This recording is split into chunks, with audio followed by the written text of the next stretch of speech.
et messieurs qui venez nous accompagner ce soir, bienvenue pour vous connaître. Car ce soir, la conférence nous sera donnée par José Leroy, qui est donc notre invité particulièrement apprécié et appréciable, c'est vous qui le direz tout à l'heure. Et puis, merci aussi d'être venu en grand nombre, puisque je vois que même à l'étage, les rangs se remplissent. Car se connaître, c'est vraiment une grande affaire. Et ceux qui le savent déjà, sur le temple de Delphes, n'est-ce pas, il y avait « Connais-toi toi-même ». Et la phrase est un peu incomplète d'ailleurs. La suite. Et tu connaîtras l'univers et les dieux. Eh bien ce soir, nous dirons « Et tu connaîtras le roi et les dieux ». José Leroy. Quelle entrée en matière!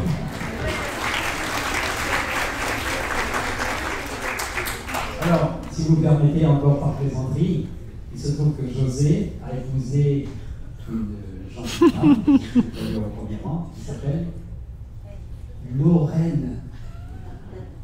Lorraine Leroy. En créole, ça marche bien, d'ailleurs. Ok, bon voilà, alors j'arrête là la plaisanterie.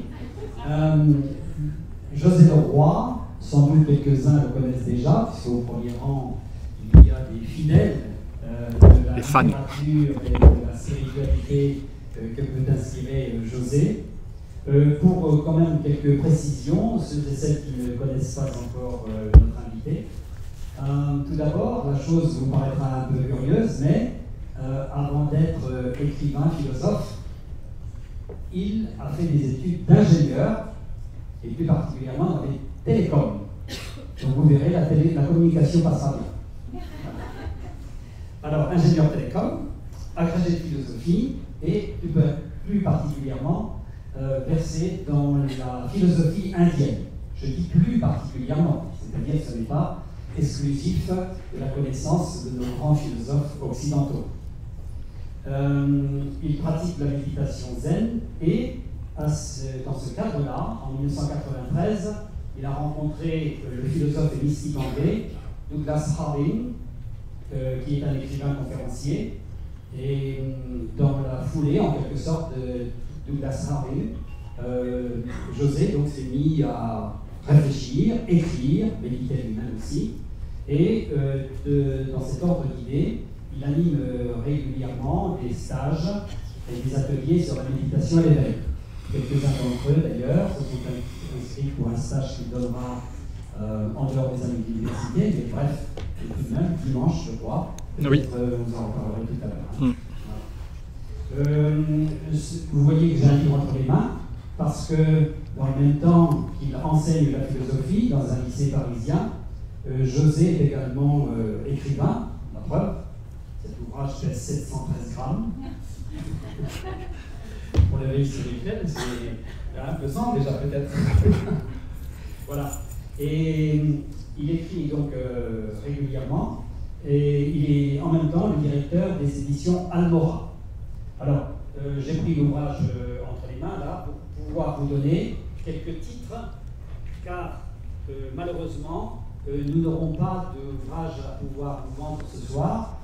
Ceux et celles qui sont particulièrement intéressés, évidemment, peuvent commander ces ouvrages dans les bonnes librairies de la Réunion, Saint-Pierre, Saint-Denis, partout ailleurs. Je veux quand même vous signaler 3 titres plus particulièrement. Celui-ci qui s'appelle Le saut dans le vide, c'est-à-dire s'éveiller à soi-même avec les grands maîtres d'Orient et d'Occident. Et puis, dans le cadre de ce que nous dirons ce soir, c'est le petit traité de la connaissance de soi. Voilà. Petit, mais excellent. Roboratif, je dirais. Vous chercherez le mot dans le dictionnaire. Et enfin, cela reprend d'ailleurs la conférence qui sera donnée à Saint-Denis jeudi soir. Peut-on vivre au présent? Voilà, j'en ai quant à moi assez dit. Donc vous saurez ce soir plus particulièrement ce que nous disent de l'éveil, la spiritualité, la philosophie, la science et la psychologie. Donc je laisse la parole à José et tout à l'heure nous pourrons échanger bien sûr sur les propos qui vous seront tenus. Voilà, merci à vous, bonne soirée.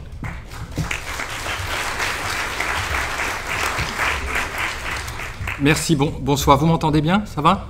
Oui. Alors, je suis très très heureux d'être ici avec vous ce soir. Et je voudrais d'abord remercier les amis de l'université de m'avoir invité. Et oui, voilà. Et merci en particulier à Yves et puis à Marie-Françoise. On s'était rencontrés à Paris et voilà, ça s'est fait. Je suis très très heureux. Alors, je vous propose une introduction à la question de la connaissance de soi. Et puis ensuite, il y aura des questions peut-être sur ce sujet, qui est un sujet immense, voilà, qui n'est pas seulement un sujet de philosophie, je pense que c'est un sujet qui nous concerne tous et toutes, parce que c'est une question qu'on peut se poser jeune même. Moi, je me souviens qu'adolescent, c'est une question que je m'étais posée, qui suis-je au fond, qui suis-je vraiment? Et donc là, je vais vous proposer une réflexion à partir de quelques-uns des grands maîtres de l'Occident et de l'Orient, parce que cette question, on s'est les posée aussi, bien sûr, en Orient, en Inde, en Chine. Enfin, je pense que même dès que l'homme est devenu homme, il s'est posé la question, mais enfin, qui suis-je? Alors, c'est une proposition que je vous fais dans cette heure. C'est un peu le chemin que moi j'ai fait depuis, disons, mes études d'ingénieur, ensuite ma rencontre avec la philosophie occidentale, et puis, enfin, ma rencontre qui a été si importante pour moi avec la philosophie indienne. Donc voilà, donc c'est un petit peu mon chemin que je vous propose, et on verra si ça vous intéresse. Alors, pour nous, tu l'as dit tout à l'heure, Yves, évidemment, la connaissance de soi, elle est liée à cette phrase qui était écrite sur le fronton du temple de Delphes. Alors là, vous avez la ville de Delphes, et on voit, je peux voir ça aussi, et on voit en fait le temple d'Apollon, ce qui reste du temple d'Apollon. Alors Delphes, au 6e, 5e siècle, c'était un centre spirituel très important pour les Grecs, un lieu de pèlerinage, un peu, si vous voulez, toute proportion gardée, leur Jérusalem. Et quand les pèlerins entraient dans ce temple d'Apollon, vous voyez, eh bien au-dessus, sur le fronton, et donc il y avait écrit cette phrase « Connais-toi toi-même ». Alors évidemment, là, c'était dans un contexte plutôt religieux, mais en fait, assez rapidement, finalement, la phrase gagne la philosophie, puisque Platon nous dit que la sagesse consiste à se connaître soi-même. Enfin, c'est une phrase qu'il met dans la bouche de Socrate, parce que vous savez que Socrate n'a rien écrit, donc on sait un peu ce qu'il a pensé grâce notamment à Platon, notamment dans les dialogues de jeunesse de Platon, où voilà, Socrate vient de mourir, donc Platon a encore ses idées à l'esprit et fait sans doute parler Socrate comme il a parlé. Et ensuite, quand Platon va vieillir, il va développer sa propre pensée, tout en continuant de la mettre dans la bouche de Socrate d'ailleurs. Donc voilà, ça c'est un dialogue de jeunesse de Platon, l'Alcibiade. La sagesse consiste à se connaître soi-même. Alors, si on dit ça, vous voyez, la sagesse consiste à se connaître soi-même, eh bien on peut dire que, du coup, la philosophie consiste à se connaître soi-même. Puisque la philosophie, vous le savez, c'est l'amour de la sagesse. Donc si la philosophie c'est l'amour de la sagesse, et que la sagesse consiste à se connaître soi-même, la philosophie, pour l'essentiel, consiste à se connaître soi-même. Donc les philosophes, oui, grecs, dès l'Antiquité, ont placé la connaissance de soi vraiment au cœur de leur démarche philosophique. Bien sûr, ils n'ont pas négligé la connaissance du monde, mais la connaissance première, c'est la connaissance de soi. Reste à savoir si c'est possible. C'est là, tout à l'heure, on va avoir des difficultés. Alors là, je vous ai mis un petit florilège de différents auteurs de l'histoire de l'Occident qui insistent aussi sur la connaissance de soi. Vous avez Plotin, par exemple, un philosophe du IIIe siècle après Jésus-Christ, un philosophe qui écrivait en grec, qui vivait en Égypte. Saint Augustin, un peu plus tard, 3e siècle après Jésus-Christ. Théoriquement, on ne doit pas lire ce qui a été écrit. Je veux dire, je n'ai pas besoin de lire peut-être ce que vous voyez. Oui, voilà. Descartes, évidemment. Mais moi, qui suis-je? C'est central dans les méditations métaphysiques, qui est un des plus grands textes de la philosophie française, sinon le plus grand. Et Rousseau, voilà, qui écrit « Pour moi, je pense que celui qui sait le mieux en quoi consiste le moi humain est le plus près de la sagesse ». Donc ça, c'est une phrase qu'aurait pu signer Platon. D'autres philosophes, par exemple Kant, ça si on est au XVIIIe, que puis-je... Alors là, il nous dit quelles sont les 4 principales questions de la philosophie. D'ailleurs, ça c'est une question que je pose parfois à mes élèves comme dissertation. Quelle est la question la plus importante? Et parfois, il y a des petits malins qui me disent justement, c'est celle-là, monsieur, la question la plus importante. C'est pas bête. Alors donc, que puis-je savoir? Que dois-je faire? que m'est-il permis d'espérer? Qu'est-ce que l'homme? Vous voyez, à la première question répond la métaphysique, à la seconde la morale, c'est-à-dire la morale, la règle de l'action, à la troisième la religion, à la quatrième l'anthropologie, c'est-à-dire l'étude de l'homme. Mais au fond, on pourrait tout ramener à l'anthropologie, puisque les trois premières questions se rapportent à la dernière. Donc pour Kant, vous voyez, c'est voilà les quatre plus grandes questions de la philosophie. Et la plus importante de toutes, c'est qu'est-ce que l'homme? Donc on revient encore à la question de la connaissance de soi. Donc voilà, vous voyez qu'à travers les siècles, donc cette connaissance a été vraiment très très importante. C'est vrai en Occident. Donc, ah bah tiens, j'avais un beau portrait de Kant. Mais c'est vrai aussi en Inde, où la question « qui suis-je » apparaît dans les textes de métaphysique, dans les textes de philosophie. Vous voyez, quasiment de la même façon, ko-am, ko, vous voyez, ko-ki, on retrouve. Hein, le sanskrit, c'est la langue des philosophes indiens. C'est une langue très très ancienne, puisque les Upanishads datent du 5e, 8e siècle, avant Jésus-Christ. Avant Jésus-Christ. Oui. Et dans ces textes, dans les textes de métaphysique indienne, on trouve la question « qui suis-je » dès l'Antiquité finalement indienne, et même jusqu'à l'époque récente, puisque voilà un sage, je ne sais pas si vous connaissez Ramana Maharshi, il est mort en 1950, donc c'est un sage du XXe siècle, et il vivait dans le sud de l'Inde, en pays tamoul. Je crois qu'à La Réunion, il y a d'ailleurs, j'ai vu en passant un temple hindou. Voilà, j'irai le voir d'ailleurs.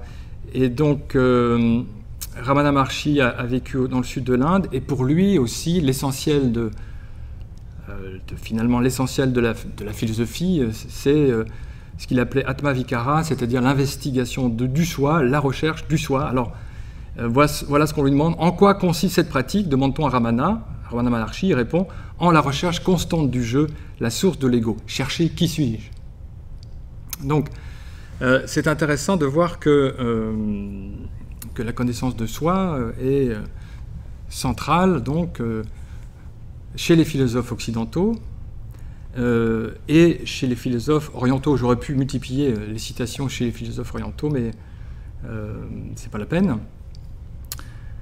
Alors, on pourrait se demander, mais d'accord, la connaissance de soi est centrale dans la philosophie, mais pourquoi? Au fond, à quoi ça sert de se connaître?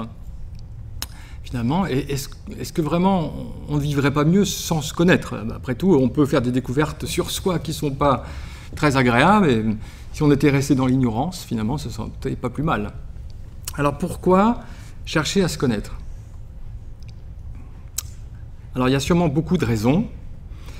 Je vais en donner trois. Alors la première raison, c'est que la connaissance de soi a été présentée comme la condition de la sagesse et du bonheur. Socrate dit à plusieurs reprises la philosophie, c'est le chemin vers la sagesse, mais comment puis-je devenir sage si je ne m'améliore pas, et comment puis-je m'améliorer si je ne me connais pas? Donc, ça paraissait logique. D'ailleurs, il prend un exemple assez curieux, il dit quand vous voulez réparer votre chaussure, vous allez chez le cordonnier parce qu'il s'y connaît en chaussures. Bon. Eh bien, de même, pour t'améliorer toi-même, il faut que tu te connaisses. Voilà, il faut savoir ce qu'il faut perfectionner. Donc ça, c'est une première raison. La deuxième raison, et pour moi elle est centrale aussi, c'est l'étonnement. L'étonnement est, peut-être le savez-vous, l'étonnement est pour Platon, ainsi que pour Aristote, la source de la philosophie, ou la mère de la philosophie, si vous voulez. Puisque s'il n'y a pas d'étonnement, il n'y a pas de philosophie. S'il n'y a pas d'étonnement, il n'y a pas de question. S'il n'y a pas de question, il n'y a pas de philosophie. Donc l'étonnement est probablement la raison pour laquelle on peut être amené à se poser la question « qui suis-je » ? Et voilà, j'existe, hein, on est là ensemble à La Réunion, nous existons très bien, mais voilà, qu'est-ce qui existe? Qu'est-ce qui est là en train d'être assis, d'écouter ou de parler? Qu'est-ce qui est vivant? Qu'est-ce qui est conscient? Alors le fait est que c'est vrai que nous prenons souvent cela pour acquis. Bon, voilà, je suis qui je suis, c'est bon, passons à autre chose. Mais en fait, si on est vraiment attentif au fait d'être, au sentiment d'être, cette question peut surgir. Cette question naît de l'étonnement. D'ailleurs, Descartes dit « Je suis, moi qui suis certain d'être, qui suis-je » D'ailleurs, cette question, elle apparaît parfois chez des petits-enfants. les petits-enfants qui ont souvent gardé, qui sont pleins d'étonnement, parce qu'ils sont encore frais, parce qu'ils viennent d'arriver dans le monde. Et donc, on pourrait faire toute une philosophie de l'enfance, en fait, des questions que posent les enfants. Peut-être vous avez entendu des questions venant de la bouche de vos enfants ou de vos frères et sœurs, je ne sais pas. Et des questions comme ceci peuvent apparaître. Qui suis-je? C'est certain. Puis alors après, en grandissant, on perd un peu l'étonnement, et c'est dommage. On trouve naturel le fait d'être. Et puis on est plein de certitudes sur soi aussi. Hein, qui je suis? Ben voilà, je suis José Leroy, professeur de philosophie. Et alors? Je me connais, si vous voulez. Donc l'étonnement permet ce retour sur soi, duquel naît la question « Qui suis-je » ? Et puis, une troisième raison aussi, alors ça c'est ce que j'ai découvert en passant par l'Inde, et ensuite je me suis aperçu que c'était aussi au cœur de la philosophie occidentale. D'ailleurs tu le citais, Yves, tu parlais de cette phrase « Connais-toi toi-même et tu connaîtras l'univers et les dieux ». Alors cette phrase, la suite de la phrase « Et tu connaîtras l'univers et les dieux » n'était pas inscrite au fronton de Delphes. On ne connaît pas l'auteur de cette phrase. D'ailleurs, on ne connaît pas non plus l'auteur de la phrase « Connais-toi toi-même ». C'est anonyme. Mais vous voyez, il nous dit « Connais-toi toi-même et tu connaîtras l'univers et les dieux ». Donc il y a une promesse dans cette invitation. Si nous plongeons en nous, nous allons découvrir quelque chose de plus grand que nous. L'univers et les dieux. Alors, ça c'est une promesse étrange. Hein. Comment se fait-il qu'en se connaissant soi-même, on puisse découvrir ce qui est plus grand que nous? Voici la phrase, donc « Connais-toi toi-même et tu connaîtras l'univers et les dieux ». Voilà. Et puis, on trouve également la même promesse dans la philosophie indienne, dans les Upanishads, donc qui sont ces textes métaphysiques indiens, dont les plus anciens remontent, comme je vous l'ai dit, au moins à 800. La Chandogya Upanishad, c'est une des plus anciennes.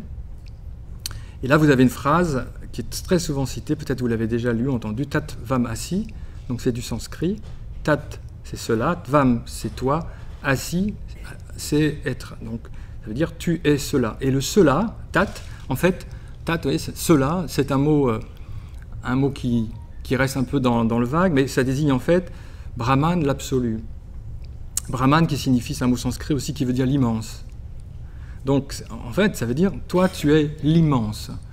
Donc, quand j'ai découvert ces textes indiens, voilà, j'étais tout à fait stupéfait d'entendre cette promesse qu'il y aurait en nous quelque chose de plus grand que nous. Et je crois que la phrase au-dessus, la phrase de la tradition grecque, finalement, résonne assez bien. Alors moi, je suis philosophe de culture scientifique, donc j'approche cela avec un esprit rationnel et expérimental. Je ne veux pas m'en laisser compter, si vous voulez. Je ne veux pas prendre des vessies pour des lanternes, mais ça m'intéresse, si vous voulez. Donc j'aimerais savoir si ces promesses sont exactes. Qu'est-ce qu'elles veulent dire, en fait? Voilà. Ok, alors, bon, mais se connaître, tout ça, c'est d'accord, c'est une promesse, c'est une invitation, voire un commandement même, connais-toi toi-même. Mais est-ce que c'est facile ou difficile? Alors, ça semble difficile, en fait. Alors, dès l'Antiquité, plusieurs philosophes ont fait remarquer que quand même, c'était sûrement pas aussi simple que ça. Et en effet, il y a plusieurs difficultés. Je vais vous en donner 2 ou 3. Alors, la première difficulté, c'est un problème d'objectivité. C'est que on est rarement objectif sur soi-même. Hein. Notamment si la connaissance de soi, c'est la connaissance de ses défauts et de ses qualités. Bon, eh bien, connaître ses défauts et ses qualités, c'est pas évident. On connaît assez bien les défauts des autres. Vous avez remarqué ça?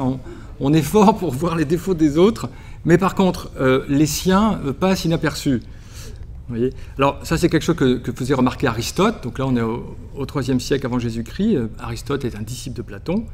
Voilà, il nous dit qu'apprendre à se connaître est très difficile. Nous ne pouvons pas nous contempler nous-mêmes. Ce qui le prouve, ce sont les reproches que nous adressons à d'autres,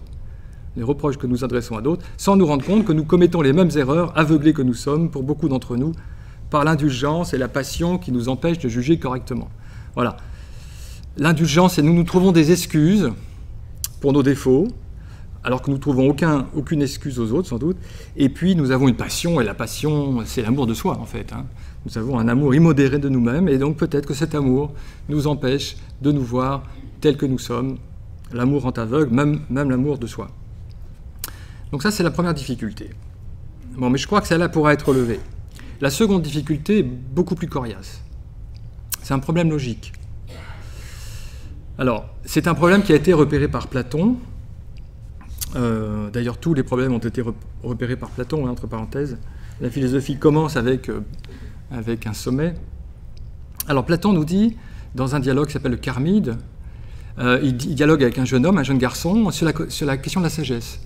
Et donc, Charmide, il doit avoir quoi, 15-16 ans, un peu plus âgé que Gaïa à peine, 15-16 ans, et ils réfléchissent ensemble à la question de la sagesse. Donc, Charmide fait plusieurs hypothèses, aucune ne correspond, aucune ne va. Et à un moment donné, Charmide dit, voilà, j'ai trouvé, la sagesse, c'est se connaître soi-même. Et Socrate lui dit, voilà, en effet, voilà, bravo, ça doit être ça. Et Socrate lui dit, il y a quand même un problème dans cette connaissance. Ah bon, lequel, dit Charmide? Eh bien, c'est que dans la connaissance en général, vous avez un sujet différent de l'objet. Vous avez un chercheur différent du cherché. C'est pour ça que la connaissance est possible. Par exemple, le physicien va étudier la composition d'un métal. Bon, il y a le physicien qui est différent de l'objet étudié, et donc la recherche est possible. Vous voyez, cette distance rend la connaissance possible. Regardez le succès de la physique. Pareil pour un biologiste. Le biologiste qui étudie, par exemple, le foie, hein, FOIE, le foie humain, le foie animal, comme Claude Bernard, par exemple, qui a trouvé la fonction du foie. Mais Claude Bernard étudie le foie, et donc cette distance permet la connaissance. Mais dans la connaissance de soi, il y a un problème.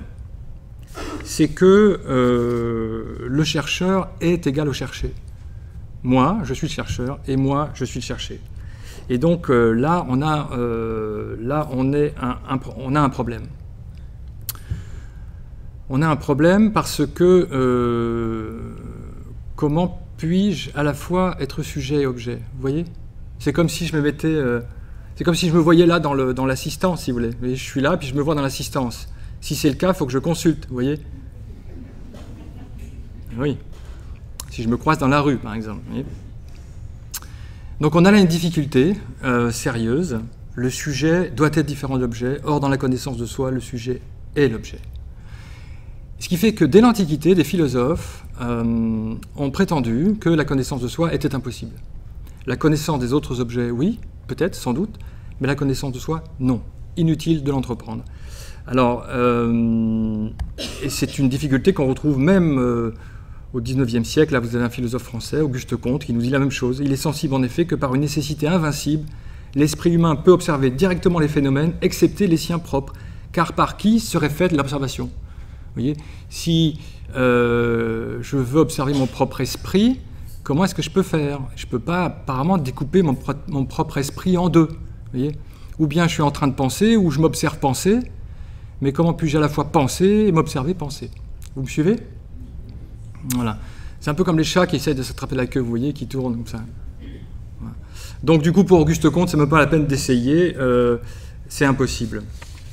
C'est impossible. Et donc, cette perspective sceptique, finalement, c'est ça une perspective sceptique, elle existe depuis l'Antiquité. Et donc, dans ce cas-là, que veut dire se connaître? On ne sait pas, puisqu'on ne peut pas se connaître. Vous voyez? Donc voilà les les deux problèmes que nous avons rencontrés. Et j'en rajoute un autre. Ce serait le quatrième, en fait. Non, c'est le troisième, c'est ça. C'est le problème de la compréhension du précepte de Delphes. Voilà. Que veut dire le précepte de Delphes? Eh bien, une des manières de le comprendre, ça a été le comprendre de manière morale. C'est-à-dire que la connaissance de soi était souvent comprise comme la connaissance de son caractère, en fait. Vous voyez, la connaissance de ses défauts et de ses qualités. Vous voyez, par exemple, Kant nous dit ça. Le commandement est le suivant, connais-toi toi-même, non pas quant à ta perfection physique, il ne s'agit pas de savoir si je suis musclé, mais quant à ta perfection morale en relation avec ton devoir. Analyse ton cœur pour savoir s'il est bon ou mauvais, si la source de tes actions est pure ou impure. Donc souvent, la connaissance de soi est en effet comprise comme ça. Peut-être d'ailleurs, c'est cette idée que vous avez aussi. Hein. Se connaître soi-même, c'est connaître son caractère, connaître sa personnalité. Et ma foi, c'est une connaissance utile. C'est bien de savoir finalement quels sont mes défauts, quelles sont mes qualités pour chercher à les améliorer. Mais je voudrais montrer que la connaissance de soi va encore au-delà de la connaissance du caractère et de ses défauts et de ses qualités. Comment se connaître alors? Alors là, j'ai un dessin, je ne sais pas si vous le voyez bien, mais c'est un dessin d'un ami, François Maton, qu'il avait fait pour le livre que j'ai écrit, là, La connaissance de soi. Sommes-nous condamnés à ne pas connaître notre véritable identité? Voilà, c'est possible. On manque d'objectivité, le chercheur est le cherché, et puis finalement, la connaissance de soi, c'est entendu comme la connaissance morale, ce que sans doute ça n'est pas. Alors en fait, il y a une solution, hein, on est du coup rassuré, il y a une solution, et cette solution, elle apparaît aussi dès l'Antiquité. Platon répond à cette difficulté. Il nous dit finalement que la conscience de soi, elle est réflexive. Je veux dire par là que vous savez que vous êtes conscient, n'est-ce pas? Vous savez que vous êtes conscient. Oui. Or, cette capacité de la conscience fait que finalement, nous pouvons nous retourner sur nous-mêmes et savoir que nous existons. Donc l'esprit peut à la fois finalement être sujet et objet d'une certaine façon. On dit que la conscience est réflexive un peu comme un miroir qui réfléchit la lumière. Un miroir, vous voyez, nous renvoie la lumière frappe le miroir et la lumière revient à sa source. En ce sens-là, la conscience est une sorte de miroir en nous-mêmes. C'est d'ailleurs une qualité extraordinaire de la conscience, le fait de savoir qu'on existe. C'est un mystère incroyable, probablement un des plus grands mystères de la science, savoir qu'on existe. Pour l'instant, les neurosciences ne savent absolument pas comment un cerveau qui est pas plus grand qu'un chou-fleur peut produire quelque chose comme la conscience réflexive. Vous voyez ? Donc, au fond, ce que vous n'avez peut-être pas vu compte, c'est qu'en fait, oui, l'esprit ou la conscience peut revenir sur elle-même et finalement être à la fois sujet et objet. Et ça, c'est une qualité tout à fait extraordinaire. C'est pour ça que nous pouvons dire « je suis », que vous pouvez dire « je suis ». Et vous voyez, alors ça a été découvert par Platon et par d'autres philosophes comme Saint-Augustin. Vous voyez, il est de la nature de l'âme, mens, de se voir elle-même et lorsqu'elle se pense, de revenir sur soi. Vous voyez, non à la manière d'un objet étendu dans l'espace, mais par une conversion immatérielle. La conversion, c'est un retournement. Donc l'âme, la conscience, bon, on pourrait les distinguer, mais disons l'âme, la conscience, l'esprit, peuvent revenir sur eux-mêmes pour se saisir finalement et savoir qu'ils sont conscients. Je sais que je suis conscient. En Inde, on a le même argument. La conscience se connaît à la manière d'une lampe qui s'illumine elle-même. Elle est svayam prakasha, c'est-à-dire prakash est la lumière, svayam c'est soi-même, elle est autolumineuse. Et là, je vous ai donné une phrase du plus grand philosophe indien, Shankara, qui est le Platon indien, et qui nous dit que pour sa connaissance, il n'est au soi nul besoin d'une autre connaissance, de par sa nature de connaissance, de même que pour son propre éclairement, il n'est à une lampe nul besoin d'une autre lampe. Donc vous voyez, cette lampe, elle éclaire ma feuille, heureusement, vous voyez, et en même temps, elle s'éclaire elle-même. Je vois la lampe avec la lumière de la lampe. Donc la conscience, de la même façon, éclaire le monde, on voit le monde grâce à la conscience, et en même temps, elle s'éclaire elle-même. Il n'y a pas besoin d'une autre connaissance pour que la conscience se connaisse. Donc voilà pourquoi la connaissance de soi va être possible, c'est parce que, eh bien, il est de la nature de la conscience de se retourner sur elle-même et d'être consciente d'elle-même. Alors, qui suis-je? Qui suis-je?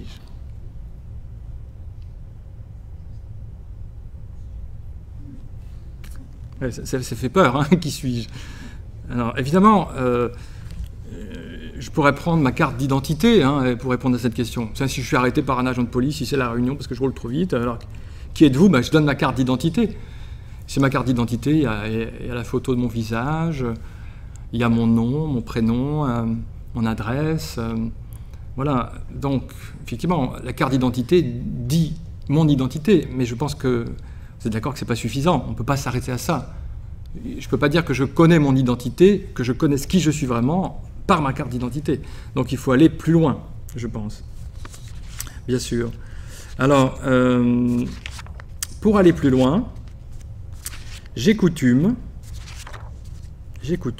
de présenter le moi comme une sorte d'oignon, avec des couches. Vous voyez, différentes couches. Donc là, j'en ai mis 3. Je pense qu'on pourrait en trouver bien davantage. Des couches qui sont des identifications qu'on pense être. Vous voyez, le corps, le personnage social, les pensées. Et avec, au centre, un point d'interrogation. Voilà. Donc là, je vais vous présenter un voyage vers l'intérieur de nous, à travers différentes couches qu'on pense être. Le corps, le personnage social, les pensées.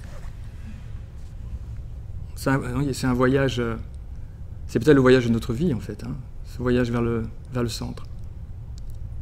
Pour l'instant, j'ai mis un point d'interrogation. Alors le corps, je pense que je commence par ça. Voilà, suis-je un corps? J'ai mis la photo. Voilà, j'ai mis la photo ma photo, voilà, mon visage. Suis-je un corps? Alors en tout cas, il est clair que nous pensons être un corps.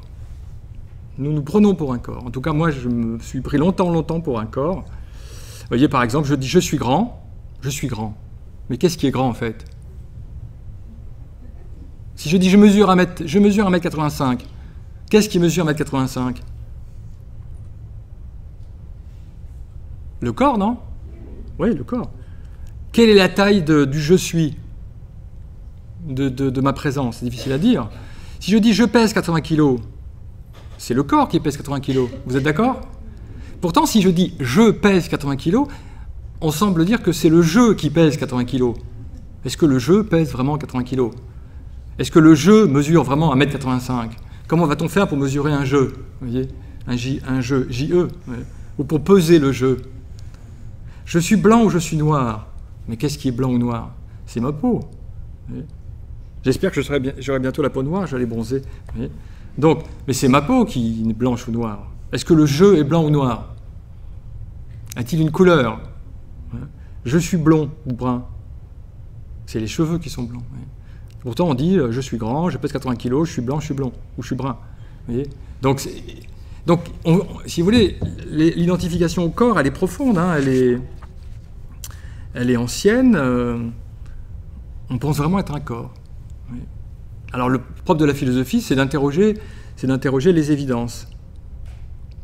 On se prend pour un corps. Mais a-t-on raison de se prendre pour un corps et surtout un visage? Pas sûr, d'après certains philosophes. Alors, a-t-on raison de se prendre pour un corps et surtout un visage? Alors, c'est vrai qu'on s'identifie au corps, mais surtout au visage. Ouais. D'ailleurs, c'est la photo du visage qu'on voit sur la carte d'identité, n'est-ce pas? Quand je vois la photo de mon visage, je dis c'est moi. Oui, c'est moi. Tiens, c'est moi. Si je regarde des photos des vacances dernières, tiens, c'est moi. J'étais en Corse, par exemple. Tiens, c'est moi en Corse. Si je vois des photos de ce visage quand j'étais au lycée, tiens, c'est moi au lycée. Donc, quand je vois ce visage, je dis c'est moi. Mais si sur la carte d'identité, il y avait une photo de mon pied, qu'est-ce que vous diriez? Est-ce que vous diriez c'est moi? C'est mon pied, voilà, on dirait c'est mon pied. Voilà. C'est mon pied. On aurait du mal à dire c'est moi. Oui. S'il y avait une photo de... Tout à l'heure, je parlais du foie, par exemple. Une photo du foie sur la carte d'identité. Déjà, voilà, moi, je suis même pas sûr que je connaîtrais un foie. Donc, je dirais, voilà, là, monsieur l'agent, même si il me demande mes papiers d'identité, là, on m'a dit que c'était un foie. Il paraît que c'est mon foie. Mais je dirais pas c'est moi. Et s'il y avait une photo de mes intestins, là, je sais ce que je dirais. Je dirais, c'est pas moi. Non, ça, c'est pas moi, monsieur l'agent, sûrement pas. Non, c'est trop dégueu. Ça peut pas être moi. Vous voyez. Donc, vous voyez, l'identification au corps, elle est profonde, mais c'est quand même surtout une identification au visage. Hein, tous les matins, on se regarde dans le miroir, on dit, tiens, là, c'est moi, quelle tête j'ai, quelle mine j'ai. Pourtant, cette identification au corps, elle n'est pas acceptée par tous les philosophes. Il y a des arguments, si vous voulez, qui peuvent être interrogés. Donc moi, je vous propose ces arguments. On verra s'ils vous convainquent ou pas. Bon, voilà, alors, voilà, argument chez Descartes. Voilà, j'ai une photo de Descartes, là. Alors, je résume l'argument. Vous avez la phrase ici, mais je résume l'argument. L'argument, c'est que vous pouvez découper une partie du corps, par exemple une main, et pourtant, en découpant une main, vous ne découpez pas le moi. Découper une main, ça peut arriver dans un accident, hein. Évidemment, ça fait mal. Après, on a moins de possibilités avec une main en moins. Mais, dit Descartes, ça ne coupe pas le moi. Le moi, il reste entier. Vous voyez. Sinon, des personnes qui auraient, je sais pas, 2 jambes en moins, moi j'ai un ami comme ça qui a perdu ses 2 jambes dans un accident de train, dans ce cas-là, ce serait de demi-personnes. On ne peut pas traiter quelqu'un de demi-personne parce qu'il a 2 jambes en moins. Donc, son je, son moi est intact, la personne est intacte, simplement c'est son corps qui, évidemment, souffre. Enfin, son corps qui est, lui, amoindri, moins de possibilités. Donc, vous voyez, Descartes introduit cet argument pour bien distinguer le corps du je suis ou de la conscience ou de l'esprit. Moi, c'est un argument qui me convainc. personnellement. Alors après, la question de savoir jusqu'où on peut découper dans le corps sans toucher... vaudra un cobaye, peut-être, pour venir... bon, mais en tout cas, pour la main, pour les bras, les jambes, pas de problème, je reste qui je suis. Donc déjà, vous voyez, peut-être que, effectivement, l'esprit n'est pas le corps. On a trouvé un autre argument chez Platon. Platon dit qu'on se sert de son corps comme d'un outil. Par exemple, je me sers de ma main pour aller chercher ma montre, vous voyez, comme ceci. Donc ma main, c'est un peu comme une pince, ouais, je serre la montre, vous voyez, je me sers de la main pour prendre la montre. Je me sers de la main pour prendre le téléphone, par exemple. Je me sers de mes jambes pour marcher, etc. Donc, je me sers de mon corps. Donc, si je me sers de mon corps, c'est que je ne suis pas mon corps. C'est pour ça qu'il dit que celui qui prend soin de son corps prend soin de ce qui est à lui, mais non de lui-même. Autrement dit, je me sers de mon corps, donc je ne suis pas mon corps. C'est ça l'idée, si vous voulez. Bon. Je ne sais pas s'il vous convainc. Alors, évidemment, voir le corps comme un outil, c'est un peu problématique parce que un outil n'est pas sensible. Hein. Une pince, elle ne sent rien, alors qu'évidemment, je sens mon corps. Je peux changer d'outil, je ne peux pas trop changer de corps. Il est toujours là avec moi. Donc c'est sûr qu'il y a des contre-arguments. Mais enfin, c'est intéressant quand même. Donc l'argument de Descartes, vous voyez, si on coupe une partie de mon corps, on ne touche pas le moi, il reste intact. Je me sers de mon corps, donc je ne suis pas le corps. Et puis un argument qu'on trouve aussi ailleurs, en philosophie indienne, par exemple chez le Bouddha. Alors là, l'argument consiste à voir que le corps est une chose. Alors c'est un argument un peu rude, hein, vous voyez. Donc, c'est le moine qui cherche à comprendre qui il est. Il contemple également ce corps de la plante d'épi au sommet de la tête, recouvert de peau et rempli d'impuretés. Il y a dans ce corps cheveux, poils, ongles, dents, peau, chair, tendons, os, moelle, reins, cœur, foie, plèvres, rate, poumons, intestins, mésentère, estomac, excréments, bile, flegme, pus, sang, sueur, graisse, larmes, suin, salive, mucus, synovie, urine. Donc, vous voyez, c'est une manière de voir le corps, en fait, comme une chose. Comme une chose. Et, dit Bouddha, je ne suis pas cette chose. Vous voyez, je ne suis pas les cheveux, les poils, les ongles, les dents, etc. Donc, par cet argument, qui est un peu, c'est sûr, un peu rude, hein, je reconnais qu'il y a un côté rude dans cette approche, mais c'est une manière de prendre un peu de distance par rapport à ce corps. Voilà. Donc, et d'ailleurs, le corps est une chose, nous ne sommes pas une chose. Personne ne se prend pour une chose. Nous sommes une conscience, nous sommes une présence, nous sommes un je suis, nous sommes une personne, mais pas une chose. On ne traite pas les autres comme des choses, sauf dans l'esclavage, c'est ce qui est interdit, et on ne se considère pas comme une chose. Quand les autres nous traitent comme des choses, on râle, et à juste titre. Donc on ne se vit pas comme une chose. Oui, on se vit comme une conscience, une présence, une personne. Et c'est à juste titre, à mon avis. Donc, moi, je pense qu'il faut continuer le voyage. Vous voyez, moi, je ne m'arrête pas au corps, en tout cas. Le corps est important, le corps est précieux, il faut en prendre soin. Mais dire « je suis le corps », ça me paraît pour moi réducteur. À la rigueur, je peux dire « j'ai un corps », mais dire « je suis le corps », ça me paraît, pour moi en tout cas, insuffisant. Alors après, évidemment, il y a le personnage social, très important aussi. Voilà, j'ai pris un exemple. Je suis Pierre Martin, français, avocat, marié, chrétien, etc. Donc, on se prend pour tout ça. Hein. On se prend pour oui, ce que j'ai appelé le personnage social. C'est ce qui a marqué sur ma pièce d'identité. Par exemple, il y a ma nationalité sur la carte d'identité. Est-ce que français, ça caractérise ce que je suis vraiment, vraiment, vraiment? Non. On peut changer de nationalité, mais ça arrive. Est-ce que mon nom dit ce que je suis, Pierre Martin? Non, c'est un nom qu'on m'a donné, je peux en changer, je peux en prendre un autre. Bon.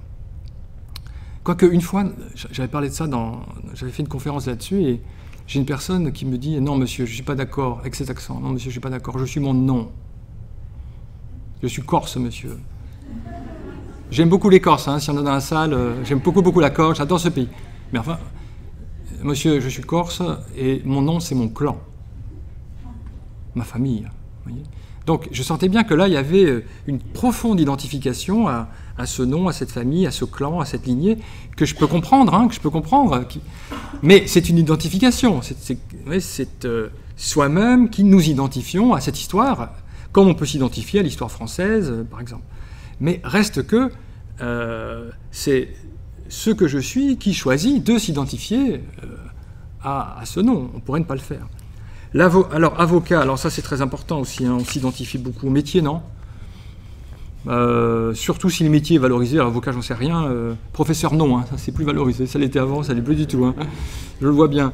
Ce serait quoi un métier valorisé? Chirurgien, directeur d'un service par exemple dans un hôpital, voilà, ça pose un homme, hein. Donc je suis chirurgien, oui. Donc je suis chirurgien, ça veut dire chirurgien c'est mon être, vous voyez. Mais en fait non, c'est pas mon être, ça dit ce que je fais, ça dit ce que je fais pour gagner ma vie, ça dit ce que j'aime faire, ça dit ce en quoi je suis bon, ça dit mes dispositions, mais pas ce que je suis, je crois. Et moi, je ne peux pas dire je suis professeur de philosophie. J'exerce le métier de professeur de philosophie, parfois, quand je suis devant mes élèves, mais pas toujours. J'ai d'autres métiers, j'exerce parfois le métier d'éditeur, c'est autre chose, vous voyez. Donc, là encore, je pense que c'est important de peut-être mettre un peu mettre un peu de distance, j'allais dire, prendre du recul par rapport à son métier. Je ne suis pas mon métier. Je suis autre chose. Alors j'ai mis chrétien, c'est-à-dire la religion. Beaucoup de gens s'identifient à la religion, hein, très fortement. Hein. Ça, c'est l'identification profonde. Bon, je blesse personne ici, hein, mais en même temps, la religion, c'est ce en quoi je crois et c'est ce que je fais. Parce que dans la religion, il y a tout un aspect rituel. Le rituel, c'est les choses qu'on fait. Vous voyez ? Et pour les croyances, je vais en parler tout à l'heure. Mais en tout cas, voilà, c'est ce que je fais. Bon, ça ne dit pas ce que je suis, je crois, puisque je peux changer de religion. Ça arrive, hein, il y a plein de conversions. On peut, d'une religion, devenir athée, on peut être athée et ensuite devenir croyant. Bon, mais ce que je suis me semble plus profond, en fait. Plus profond. Etc. Puisqu'il voilà, il y a d'autres identifications. On peut être, je sais pas, supporter du PSG, on peut... Voilà, on peut s'identifier à plein de choses. Père, par exemple, hein, père, voilà, une identification très forte. Mari, bon, voilà. Marié, d'ailleurs, j'ai mis marié.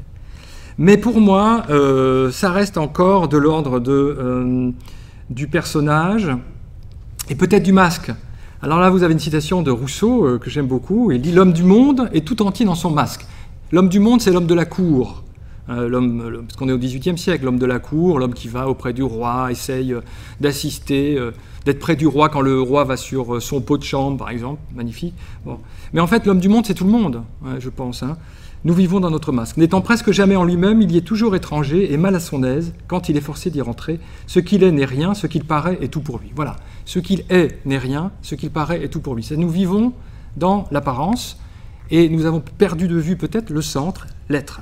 Alors cette distinction entre essence et apparence, elle me paraît fondamentale. Hein. L'apparence, c'est l'apparence, c'est peut-être mon corps, l'apparence, c'est le métier que je fais, mais qu'est-ce que c'est que l'essence, hein? L'essence, eh bien, nous la connaissons mal, puisque nous vivons surtout dans le regard des autres. Hein. Et qu'est-ce que ça veut dire persona? Ça, vous le savez, je pense, hein, ça veut dire masque. Hein. Personnage vient de persona, qui signifiait masque dans l'Antiquité latine. Hein. Donc c'était un masque que portaient les comédiens pour que leur voix porte dans le théâtre. Peut-être que, voilà, nous aussi, nous avons revêtu des masques et que nous avons perdu de vue celui qui les portait. En grec aussi, il y avait les mêmes masques qui s'appelaient prosopone, en grec. Voilà.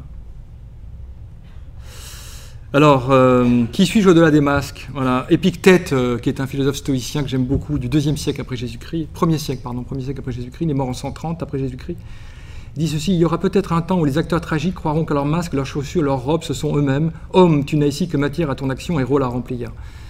Imaginez qu'un comédien qui joue Cyrano de Bergerac sur cette scène s'imagine en quittant la scène, une fois que la représentation est finie, hein, s'imagine être encore Cyrano de Bergerac. Il continue de parler en vers, il tire l'épée à tout bout de champ et croit vraiment qu'il est Cyrano. Donc voilà, ça veut dire que son esprit est un peu dérangé et qu'il faut qu'il consulte lui aussi. Mais c'est un peu peut-être notre cas à nous, c'est-à-dire que nous nous identifions aussi à nos masques. Hein. Nous sommes collés à nos masques, à nos différents masques. Mais qu'est-ce qu'il y a derrière? Moi, c'est ça qui m'intéresse. Qui suis-je, moi, qui pense être professeur de philosophie? Qui suis-je, moi, qui pense n'être qu'un corps? Qui suis-je, moi, qui pense être français, etc. Qui suis-je au-delà des masques? Je ne sais pas s'il y a une réponse, hein, mais la question mérite d'être posée. Suis-je mes pensées? Alors là, c'est une photo qu'on ne vient pas, puisque ce n'est pas une pensée. Mais je ne sais pas quoi mettre. Hein. Peut-être une phrase. Suis-je mes pensées? C'est une pensée. J'appelle pensée une phrase, si vous voulez. Hein, une phrase. Ça pourrait être une image aussi, hein, mais je me concentre sur la phrase. Donc, une phrase, pas forcément bien structurée. Est-ce que j'ai payé mes impôts? Tiens, voilà une pensée. Alors, on pense être ses pensées aussi. Hein. Ça, c'est sûr. Peut-être l'influence de Descartes. Je pense donc je suis. Je pense donc je suis. Alors, je ne dis pas que c'est ce que voulait dire Descartes. C'est compliqué d'ailleurs de savoir ce que voulait dire Descartes, mais si je pense donc je suis, ça semble vouloir dire que je suis mes pensées. Hein. Je suis mes pensées, et donc si je ne pense plus, qu'est-ce qui m'arrive? Est-ce que je vais disparaître? Donc si j'ai cette peur, je vais penser tout le temps. Et c'est un peu ce qu'on fait, on pense tout le temps. Hein. Surtout que quand moi j'ai découvert ça, j'étais professeur de philosophie, et je me suis aperçu que je pensais tout le temps. Et quand on est prof de philo, la pensée c'est essentiel. Si vous ne pensez plus, vous n'êtes plus rien. Donc c'est votre gagne-pain, c'est ce que vous êtes. Donc c'est très important la pensée. Mais même sans être professeur de philosophie, on est, je crois, identifié à ses pensées, à ses opinions. Je suis de droite, je suis de gauche, je suis chrétien, je suis musulman, j'en parlais tout à l'heure. Donc l'identification aux pensées est très profonde. Peut-être encore plus profonde que l'identification au corps. Et il m'a fallu beaucoup de temps pour même poser la question, suis-je mes pensées? C'est grâce à la philosophie indienne que je me la suis posée, parce que c'est central là-bas. Voilà, ça c'est un dessin de Philippe Geluck, le dessinateur belge. Nous sommes la voix intérieure. En nous, il y a une radio moi-même. Je rajoute FM en fait, fabrication mentale. Hein. Radio moi. Donc, radio moi, c'est une radio qui parle tout le temps. Pour moi, hein, donc il y a un auditeur, c'est moi, il y a un producteur, c'est moi aussi, et je fais 100% d'audience, voilà, parce que je suis tout le temps en train d'écouter. Je pense que vous avez cette radio moi en vous, non? Chacun a sa radio moi, ouais. Radio moi. Et on n'a pas encore trouvé le bouton on-off pour radio moi, ce serait, non j'en ai assez de cette radio, je l'éteins. Non, elle est tout le temps là, on l'entend tout le temps, et donc... on pense être cette radio, moi, quoi. Mais je suis différent de mes pensées. Je pense que je suis différent de mes pensées. Voilà. Je vous montre un peu le dessin, c'est très drôle. Alors, pourquoi je dis que je suis différent de mes pensées? Je crois. Hein, parce que je peux observer les pensées. Qui observe les pensées? Pas les pensées. Oui. Alors, observer les pensées, c'est pas si simple. Hein. Moi, j'ai dû faire la méditation pour m'en apercevoir. En méditant, c'est quelque chose qu'on remarque. C'est comme si on faisait un pas de recul à l'intérieur de soi-même pour observer les pensées. C'est-à-dire qu'on décolle un peu par rapport à Radio Moi, si vous voulez. Et on voit Radio Moi, plutôt on entend Radio Moi. On dit « Waouh, c'est incroyable qu'il y a Radio Moi ». Oui. Parce qu'en fait, tant qu'on ne fait pas ce mouvement de recul, parfois on ne voit même pas qu'on a des pensées. Oui. Donc, le fait de pouvoir observer ses pensées montre qu'on n'est pas les pensées. Sinon, qui observerait les pensées? Je ne pense pas toujours. Il y a des intervalles entre les pensées. Et pourtant, je ne disparais pas, heureusement. Donc, en fait, il y a plein de pensées, on a des milliers de pensées par jour, mais parfois, on ne pense pas. Il peut y avoir des creux, heureusement, hein, des vides, des intervalles.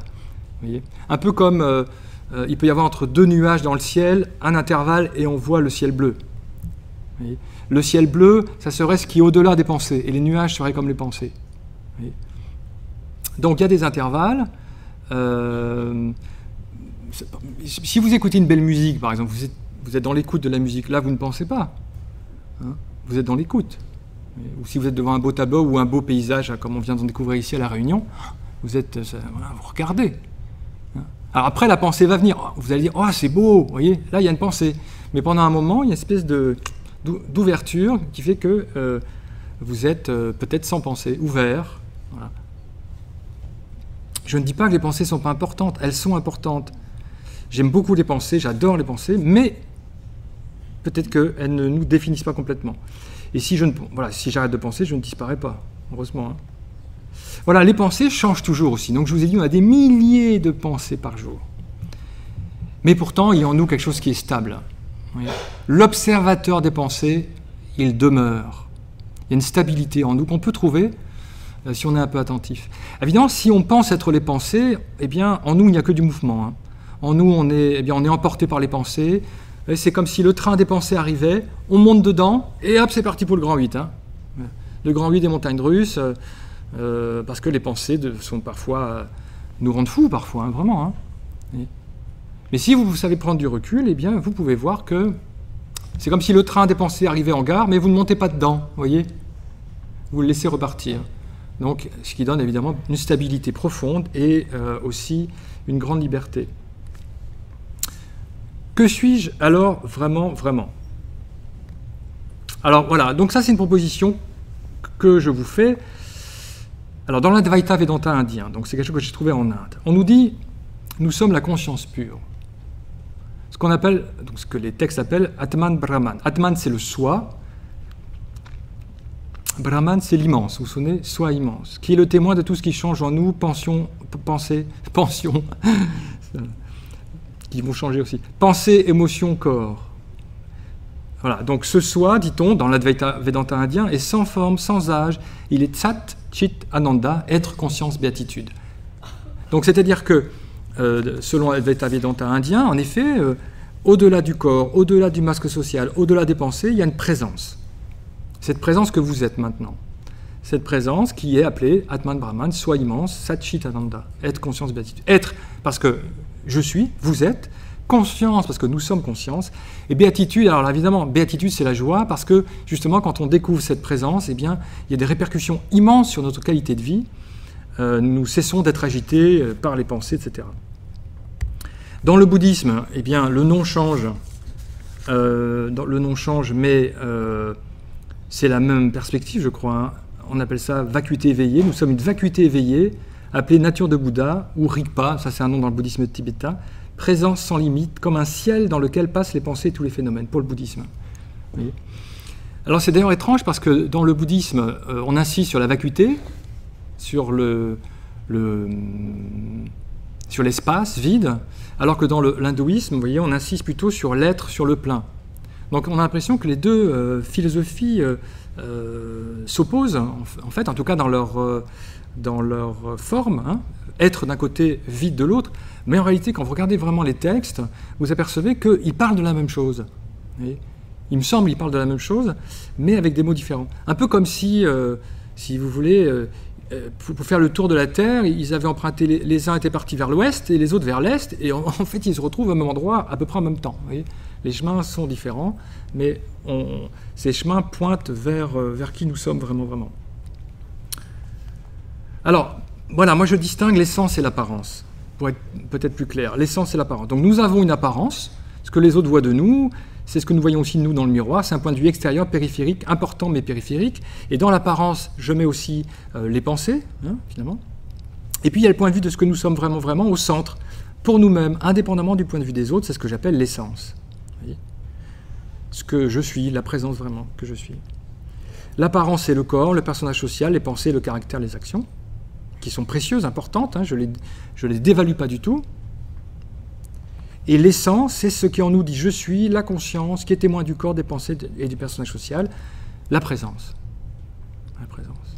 Qu'en général, d'ailleurs, on ne remarque pas parce qu'on est identifié à nos apparences. Et on se prend pour un corps, pour un personnage social, pour les pensées, pour le caractère, pour les actions. Et on ne voit pas la présence. Vous voyez ? C'est un peu comme sur cet écran, vous voyez, on voit la phrase qui est écrite, et on ne voit pas le tableau blanc derrière l'écran blanc. Ça, c'est une image célèbre aussi dans l'Advaita Vedanta indien, tardif, hein, parce que le cinéma est récent, mais Ramana Maharshi utilise cette image. Vous voyez, il y a ce qui est sur l'écran, puis il y a l'écran. Et l'écran, on ne le remarque pas, mais il est là. Cette présence, elle est fondamentale. Alors, une manière de prendre conscience de cette présence, c'est en effet la méditation, qui... Alors on peut y arriver par l'analyse intellectuelle, par la philosophie, c'est ce que propose aussi la philosophie indienne, mais une façon aussi de toucher cette présence, c'est par la méditation. Parce que par la méditation, vous donnez le temps, d'être attentif à ce qui est là, en nous, dans le cœur de nous-mêmes, et qui est cette présence en laquelle on ne connaîtrait rien, en fait. Donc voilà, moi c'est le chemin que j'ai fait en philosophie. C'est le chemin que j'ai fait en passant par l'Inde. Vous avez vu, j'ai donné quelques références. Et en passant par l'Inde, j'ai retrouvé les philosophes occidentaux et j'ai vu qu'effectivement, c'est aussi une proposition qu'on trouve dans la philosophie occidentale, voilà, nous nous identifions, je reviens ici à, voilà, nous identifions à l'apparence et nous négligeons l'essence. Alors, il ne s'agit pas de rejeter l'apparence, non, du tout, elle est précieuse, mais de voir qu'il y a quelque chose en nous qui est plus vaste, qu'on néglige, qui est cette présence de la conscience, cette présence du « je suis », à laquelle on a donné plein de noms. Moi, j'aime beaucoup le mot « présence » parce qu'il est laïque déjà, il n'est pas connoté religieusement, et c'est quelque chose dont on a tous l'expérience. Parce que là, si je vous demande si vous êtes présent, vous allez tous me dire oui. Vous êtes présent, n'est-ce pas? Vous savez que vous êtes présent. La question, c'est qu'est-ce qui est présent? Est-ce que c'est un corps qui est présent? Ou est-ce que c'est quelque chose de plus vaste qui est présent? J'ai l'impression que, si vous voulez, que cette présence qui est là, qui est vaste, on la limite en l'identifiant à un corps, en l'identifiant aux pensées, en l'identifiant à quelque chose de beaucoup plus petit, finalement. Alors, donc, vous voyez, il y a en nous une présence plus vaste que ce à quoi on l'identifie d'habitude, plus vaste que le corps, plus stable que les pensées, plus apaisée que nos émotions, plus libre que nos conditionnements. Quand on découvre cette présence, eh bien, il y a des effets puissants sur notre manière de vivre. On retrouve quelque chose de stable, d'apaisé et de libre, vraiment. En tout cas, moi, découvrir cette présence, ça a vraiment changé ma vie. Donc, prendre conscience de cette présence est bénéfique. Elle apporte de la paix, parce que vous découvrez quelque chose qui est libre, libre, si vous voulez, de la furie des pensées et des émotions. Vous découvrez quelque chose qui est donc stable, vous avez la stabilité, la liberté aussi, parce que vous êtes moins dépendant des pensées, moins dépendant de l'extérieur, vous avez en vous cette présence stable, vous découvrez une joie aussi, cette joie qui est liée à la découverte de la plénitude, en fait. Parce que voilà, quand on identifie uniquement l'apparence, on a besoin du regard des autres, on est en manque, en fait. Et là, en découvrant cette présence, on trouve une plénitude profonde, de l'énergie aussi, parce qu'on cesse de se tromper sur soi, on cesse de se limiter, on redécouvre une énergie qu'on avait quand on était enfant, d'ailleurs, au passage. Hein. Parce que les enfants, ils sont encore en contact avec leur essence, hein, avec cette présence. Et puis l'amour aussi, parce que en découvrant cette présence, on découvre aussi une présence qui est ouverte sur les autres, qui est beaucoup plus large que l'ego, si vous voulez, qui est limité. Voilà, et donc j'ai développé ça dans un petit livre, un petit traité de la connaissance de soi. Voilà, je vois que l'heure est quasiment finie. Je vous invite, alors si vous le souhaitez, une dimension pratique, donc il y a un atelier de méditation dimanche prochain à Saint-Denis, c'est ça? C'est à Saint-Denis, hein? Sainte-Coty, dans le nord. Voilà, merci beaucoup.